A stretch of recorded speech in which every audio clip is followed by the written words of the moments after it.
this lecture we will learn about Pcp theorem. So, Pcp refers to probabilistically checkable proofs.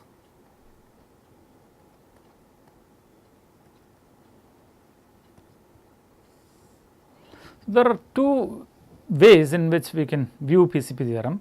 The first view is the probabilistically checkable viewpoint, that is in some sense locally testable property of proof systems.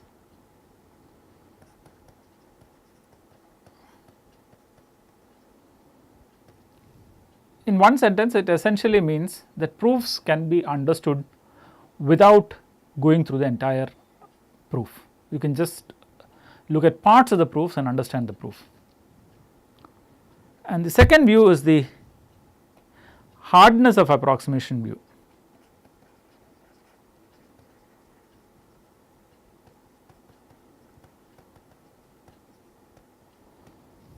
Okay, so, we were looking at, let us say, NP hard problems or NP complete problems.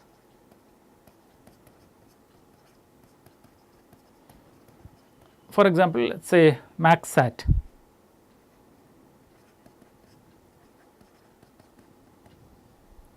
So, here when you are looking at max sat problem, the question is how many clauses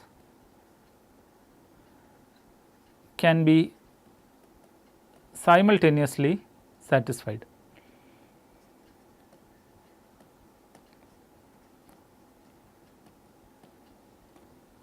Okay, so, you are given a Boolean formula containing different clauses, let us say m clauses, and now you want to know what is the maximum number of clauses that can be satisfied. Now, if the answer to this question is m, that means all the clauses can be simultaneously satisfied, that means the formula itself is satisfiable. In case of unsatisfiable formula, we want to know what is the maximum number that can be simultaneously satisfied. Now, the Pcp theorem essentially tells that if you could approximate this above some particular threshold, then that itself is good enough to solve the particular problem. So, Pcp theorem essentially says unless p not equal to NP, max sat cannot be approximated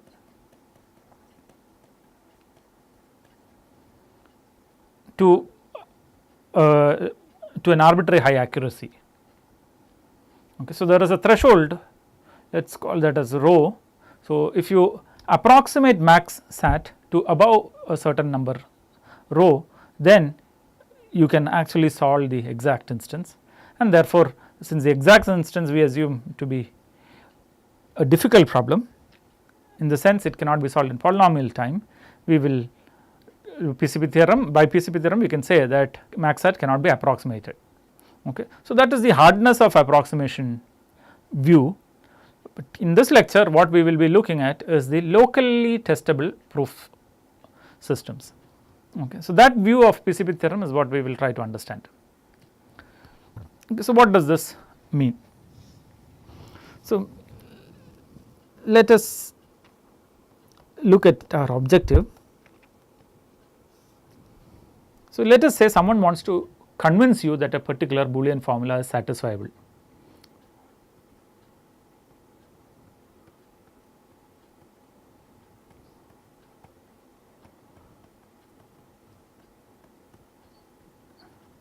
So, let us say phi is a Boolean formula and someone wants to convince you that phi is satisfiable. The usual approach would have been to give the assignment which satisfies phi, that is called as a certificate. The usual certificate is a satisfying assignment.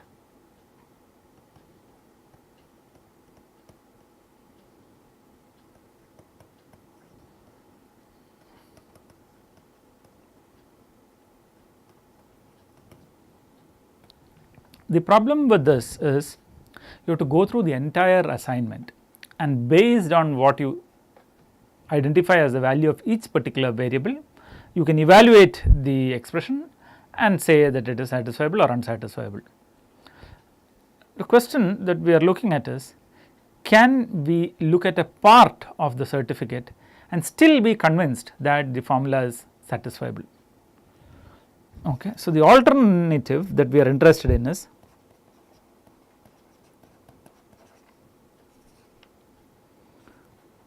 check at fixed number of locations in the proof.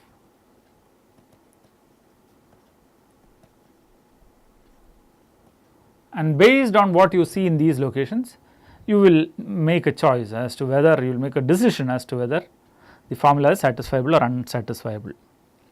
Okay. So, the properties that you would require are the following.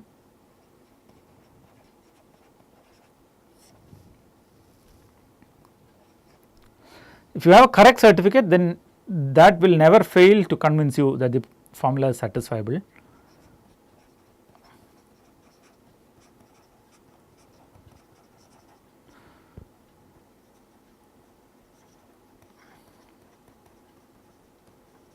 And an incorrect certificate is rejected with very high probability.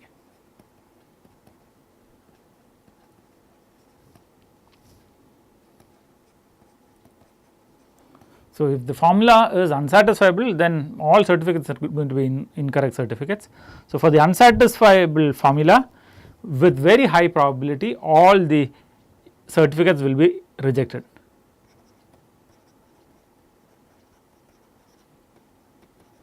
Okay. So, this is intuitively the requirement, this is what we want to have. Okay. So, diagrammatically you can think of this, a large certificate is given. Okay. Now, since we are examining only few bits from the entire proof, the length actually is not so much of the length of the proof is not, or the length of the certificate is not so much of an issue. Okay. So, once this proof is given, the verifier, based on some random choices, examines certain locations. Okay. So, these locations are queried, and based on what it finds there, based on that the verifier decides whether accept or reject. Okay. In order to understand this, let us look at this notion of NP a bit more carefully. And PCPs are essentially a relaxation of NP in a certain way. So, when you are looking at the class NP, we will say that a language belongs to NP if the following conditions were true. So, X belongs to L implies there exists a proof or a certificate pi such that the verifier with access to pi on input X will always return 1, and if X does not belong to L, that would imply that for any pi, V pi of X will be equal to 0. The way this has to be understood is, V is a verifier which is a deterministic program.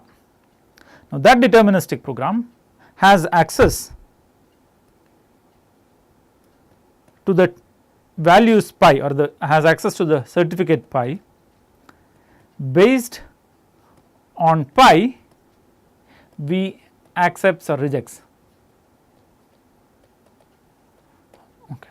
Once the input is fixed and the certificate is fixed, then the verifier is a deterministic program which takes a decision as to whether the input is there in L or input is not there in L. A language belongs to NP if there is a verifier such that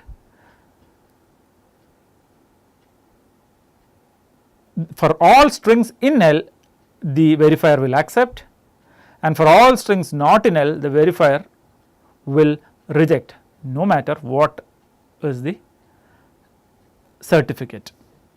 Okay. Now, when we look at PCP, we are essentially relaxing certain conditions.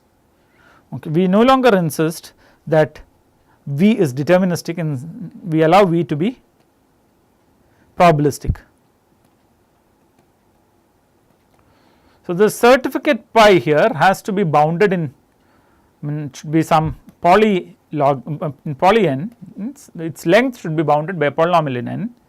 When we look at PCP, that requirement is really not there, but instead we will assume that there is an proof. If you think of it as a long bit vector, we have access to any position. So, pi is some array with random access. Okay. So, any position of pi can be found quickly. Okay. So, we will formally define what is a PCP verifier. The intuition is this, that the verifier is a randomized verifier, and it has access to, it has random access to the certificate. So, let us formally define what is a PCP verifier. So, there are two parameters, one is the amount of randomness that is there, and the second is the number of queries, number of locations that is being accessed in the proof. We will assume that the accesses are non-adaptive.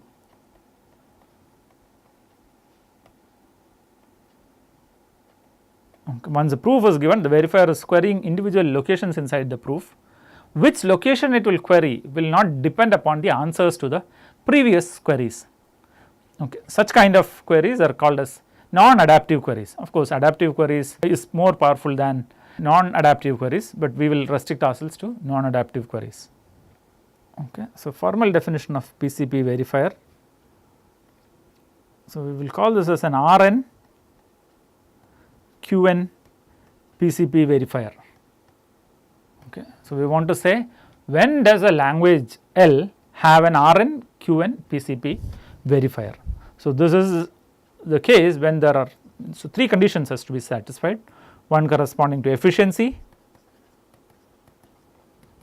the second condition corresponding to the soundness, and the third corresponding to completeness.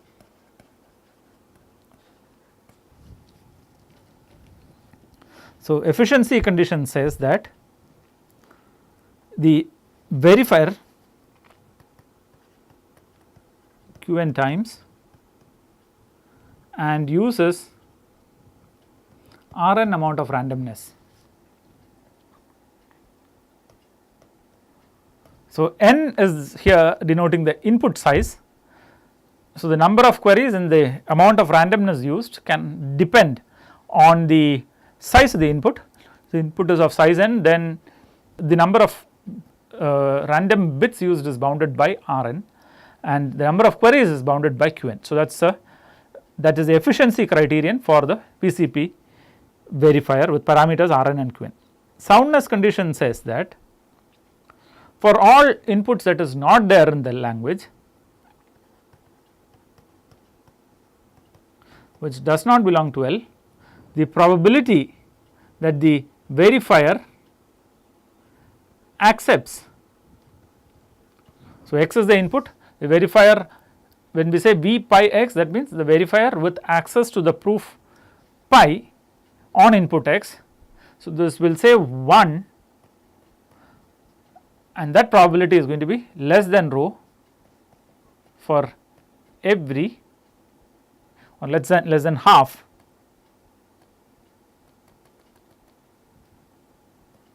for every pi. And the completeness says that x belongs to L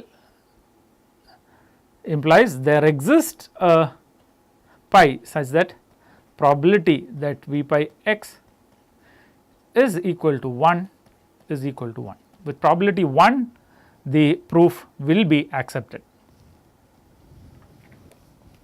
Okay. So, this is the definition of the PCP verifier. So, let us see an example of a PCP verifier. So, we will look at the problem of graph non-isomorphism. Okay. So, this is the language consisting of graphs G1 comma G2 such that G1 is not isomorphic to G2.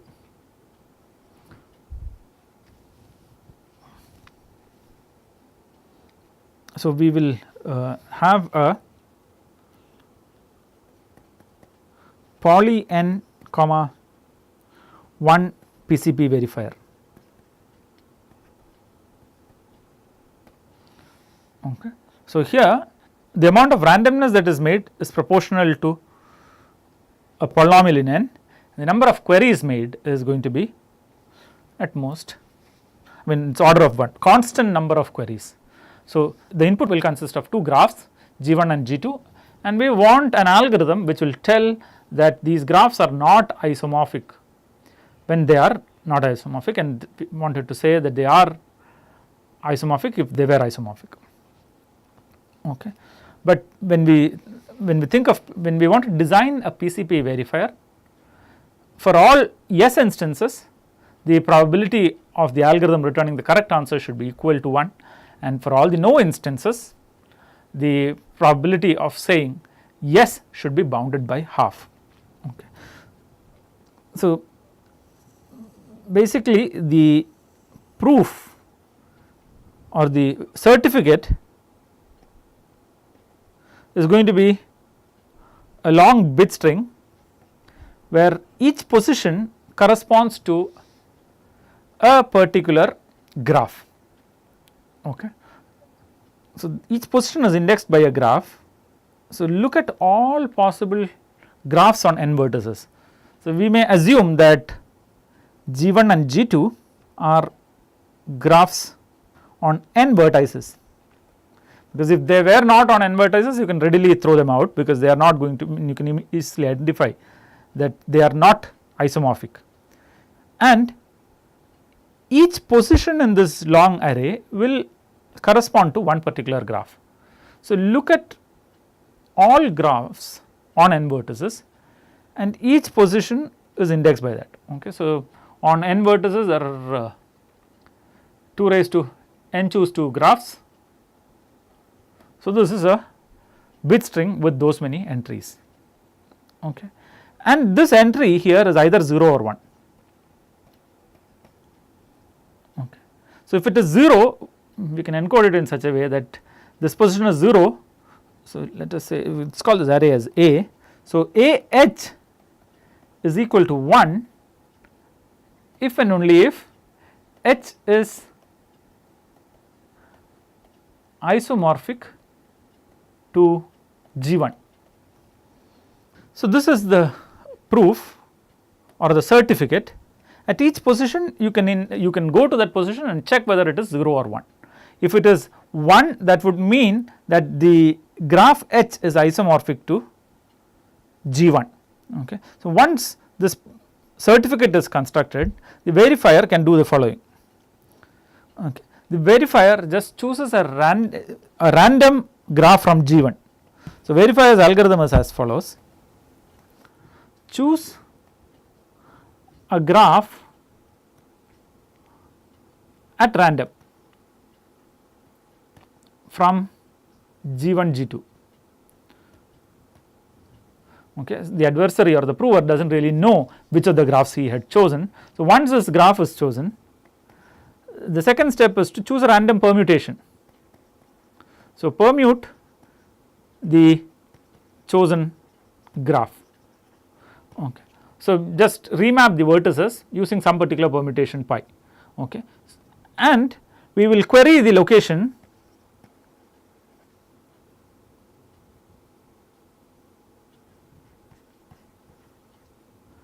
pi g x.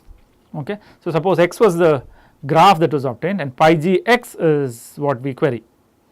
If G1 and G2 were non-isomorphic, then we know that when you query at pi gx, the value that you have to get is the random graph that you have picked. Okay. So, this was the proof or the certificate.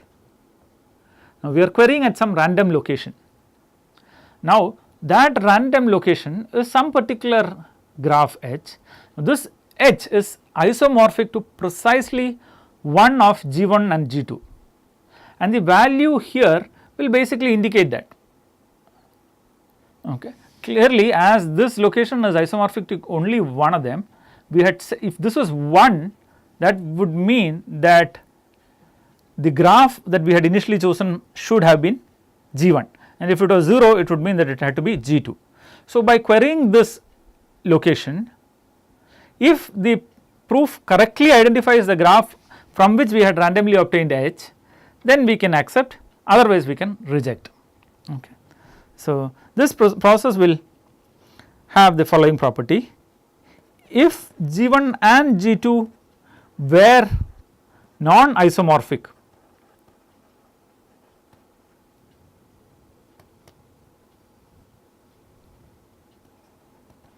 then the query will correctly identify the graph.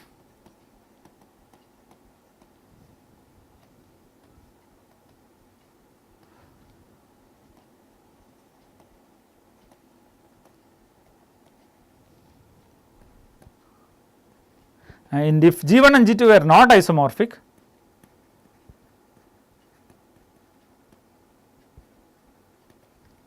okay, the query will be correct with probability half. Okay. So, can be little more careful while we are designing the proof. If the particular graph is isomorphic to H, we put it as, I mean, to G1 you put it as 1, if it is not isomorphic you put, I mean, if it is isomorphic to G2 you will put 0, on all other positions you can randomly choose between 0 and 1.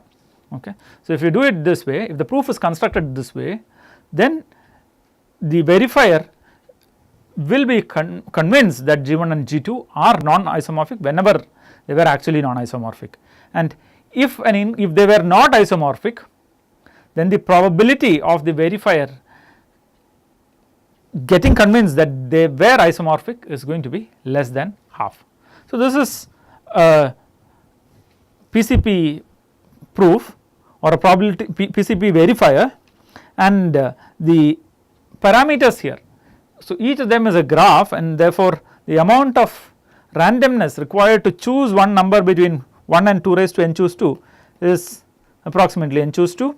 So, you need to have n choose 2 random bits in order to choose a graph at random. So, Rn is equal to poly n, and the number of queries, we just made one query. If you wanted to have, let us say, more guarantees in terms of the correctness, so here the correctness is to the extent of half, in the sense the incorrect input could be accepted with probability half. If you wanted to reduce the error probability, you can do, let us say, 10 queries and bring down the error probability to 1 by 2 to the power 10. Okay. So, repeated queries can improve the performance. Okay. But anyway, Rn is going to be poly n and queries is going to be constant number of queries. Okay. So, this is an example of a PCP system. Now, we are in a position to state the Pcp theorem. Okay. We have understood what is a PCP system or a PCP verifier.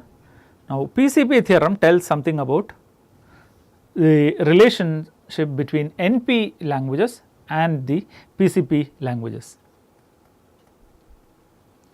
So, this says that NP is a subset of Pcp log n comma 1. In other words, what it means is every language in NP can be accepted by a PCP system or a PCP verifier,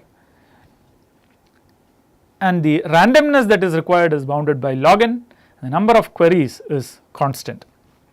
Okay. What we will prove in these lectures is a weaker form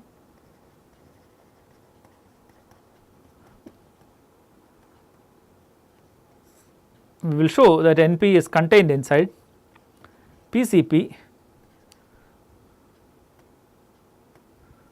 poly n comma 1. Okay. and in order to use this we will have some tools. So, we will learn about Walsh-Hadamard code words.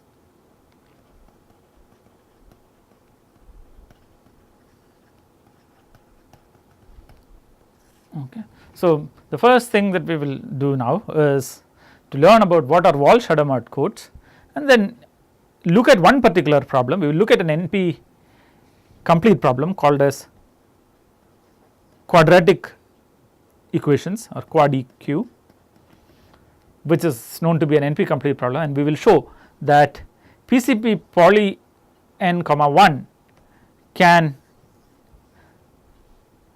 we will show that quad EQ belongs to Pcp poly n comma 1.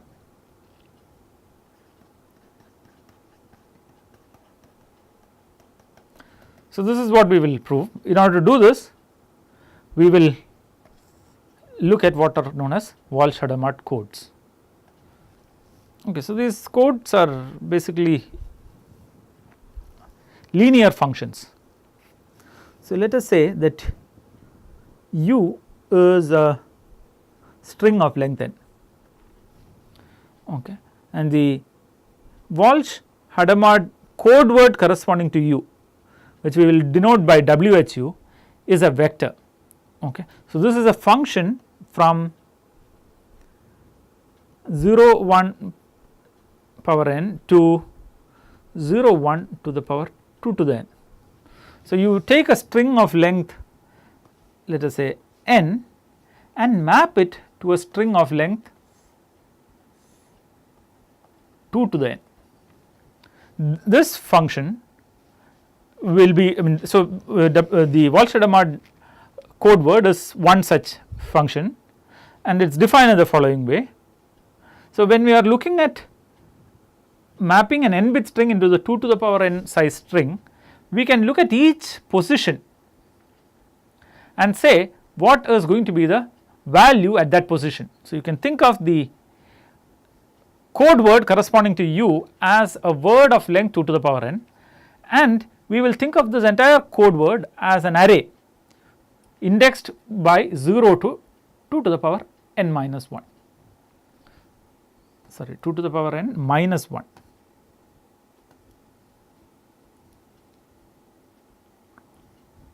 Okay.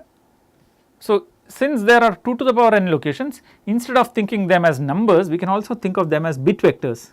Okay. So, this is the all 0 vector, and the last position is the all 1 vectors, and maybe in between somewhere is the 1 1 0 0. So, you look at any particular code word corresponding to that code word, corresponding to that position, there is a number 0 or 1, and instead of thinking of the indices as ranging from 0 to 2 to the power n minus 1, we will think of the index set being bit strings of length n.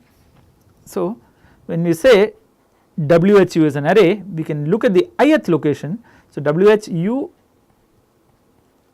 and ith location. So, I, now we are going to think of it as a bit vector of length n. So, whu of I is defined as u dot I. Okay. So, this is nothing but summation j going from 1 to n uj times ij mod 2. Okay. Instead of I, if you think of them as x at the x position. So, x is now, you can think of x as a vector, this is equal to summation uj xj, this summed up and evaluated mod 2, j going from 1 to n. So, u is now a vector of length n, and x is a number which we are thinking of a bit vector as a bit vector of length n. So, this is x, this is u, take the dot product and then compute it mod 2, okay, and that is whu of x. So, now So, this is called as, so WHU is a 2 raised to n length code word, and we will view it as the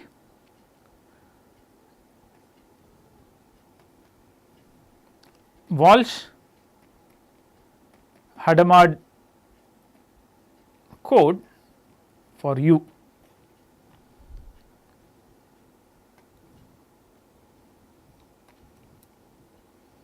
Now, if you look at all the strings of length 2 to the power n, there are 2 to the n such words.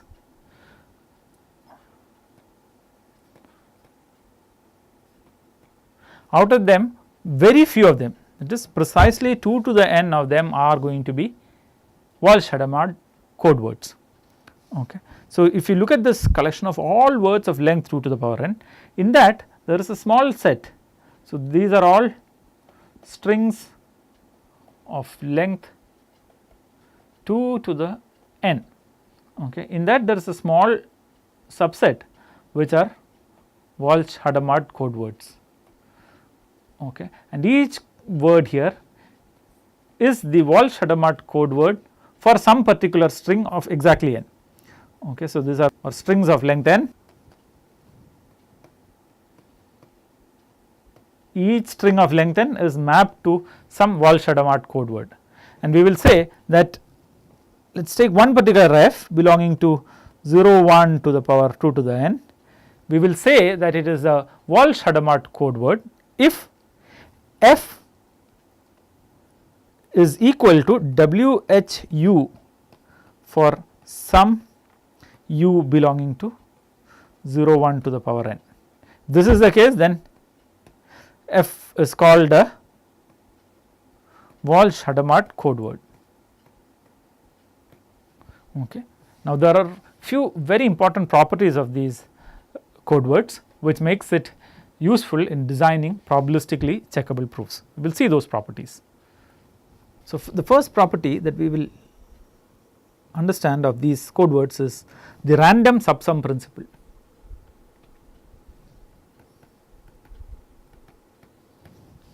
Okay. So, take two words U and V which are not equal. Okay. So, this is some arbitrary. So, imagine that U V both belong to 0 1 to the power n. So, choose a random x belonging to 0 1 to the power n. So, U and V are both are n bit vectors, and choose a random vector. Okay. And now you can look at the number of strings x such that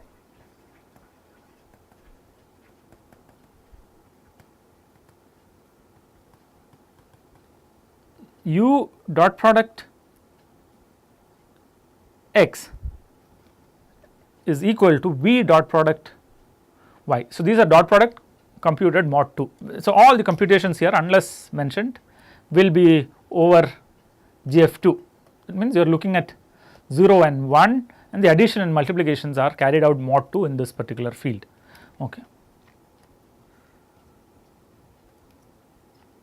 So, you want to count the number of x such that Ux is equal to Vx, and their number will be exactly equal to, I mean they will be half of the total number of numbers. So, 2 raised to n minus 1 of them would make it equal, and 2 raised to n minus 1 would make them unequal.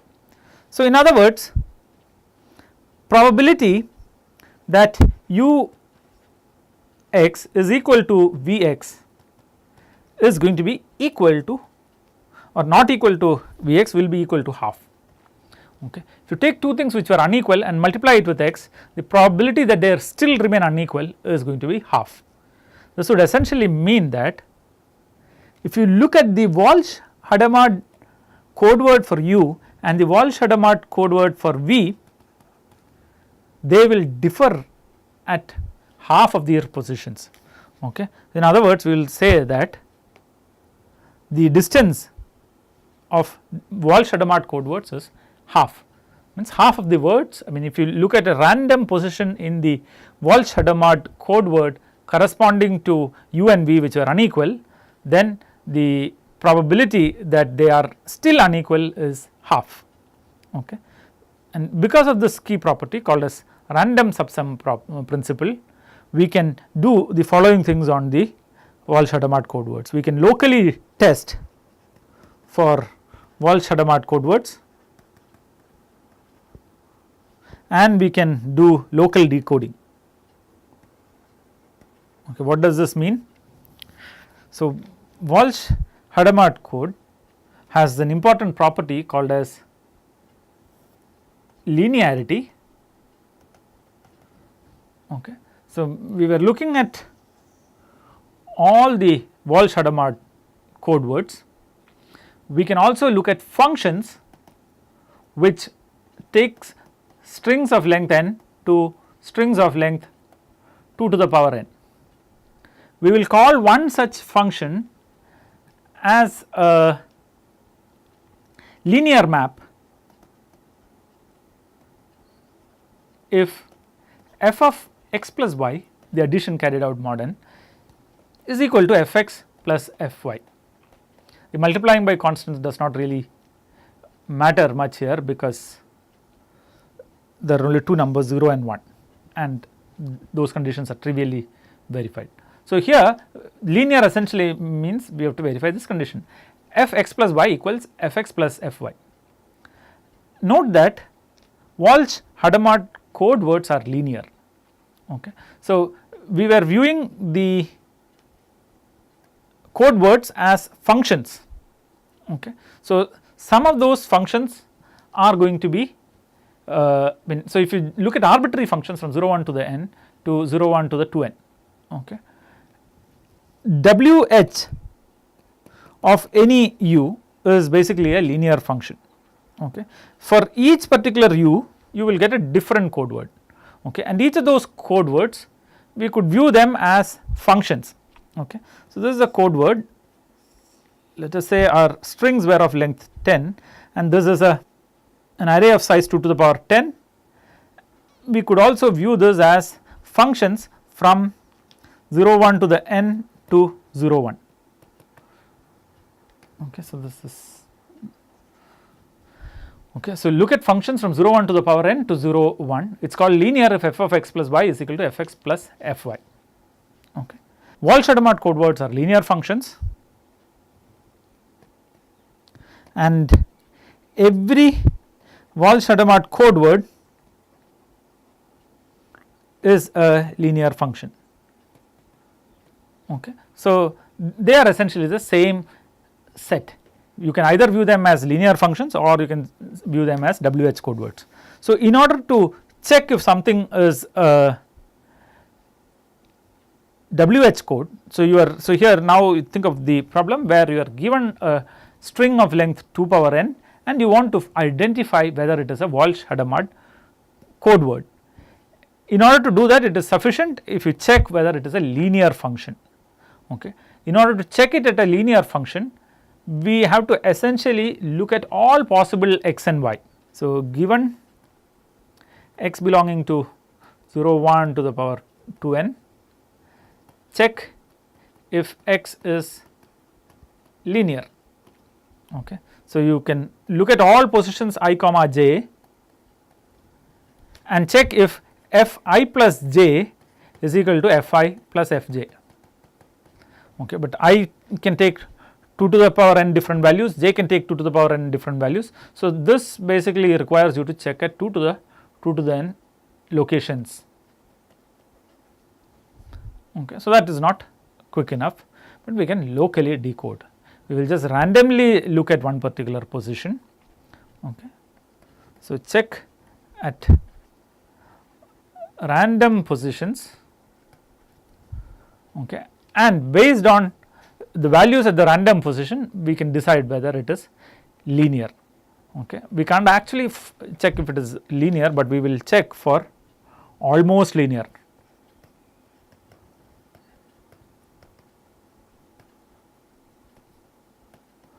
Okay. So, in nutshell what this means is, if you are given a string of length 2 to the power n, you can locally check at few positions, okay, and after checking these positions you can say that this particular bit string of length 2 to the power n is very close to a linear function. Okay. So, that is because of certain properties of Walsh-Hadamard code words. So, we will describe those properties, and further if you had Walsh-Hadamard code words, if you want to find the value at some particular position, you can figure out the value at that position by checking couple of locations. Even if the adversary had modified the value at that exact position, we can do a decoding by accessing very few locations inside the code word. The other positions essentially helps us figure out the value at position. So, let us say we were interested in finding the value at y, we do not necessarily have to query at y, we could look at other positions inside the code word, and based on the value found there we can figure out the value at y. These properties are called as locally testing for WH code and locally decoding the WH code. Okay. We will need couple of definitions before we proceed. The first is our relaxation from linear to almost linear. So, we will say that f and g are row close to each other. Okay. Rho is some parameter between 0 and 1. So, they are close if the probability of fx equal to gx when x is chosen randomly from 0 1 to the power n, uniformly at random from this. So, this probability, if this is greater than rho, then we will say that they are row close to each other, okay. And we can say that f is row close to a linear function if there exists a g such that f and g are row close and g is a linear function. Okay. So, if you have these two definitions in place, then we can say, whenever we have a code word, the amount by which it is close is defined by rho. So, we can say whether they are close to a Walsh-Hadamard code word or a linear function. Okay. Now, the important point is, if your rho is, let us say, less than 1/4, okay, for any particular bit string of length, let us say 2 to the power n, there can be at most one Walsh-Hadamard code word to which it is, say, close. And if you try to find the nearest Walsh-Hadamard code word corresponding to this particular bit string, there is a unique one, because if there are two of them which were close and the distance is bounded by half, by 1/4, then between those two strings they are going to be close by length half. I mean, they are going to agree on at least half of their bit string, which we know is not the case, because Walsh-Hadamard code words are reasonably separated.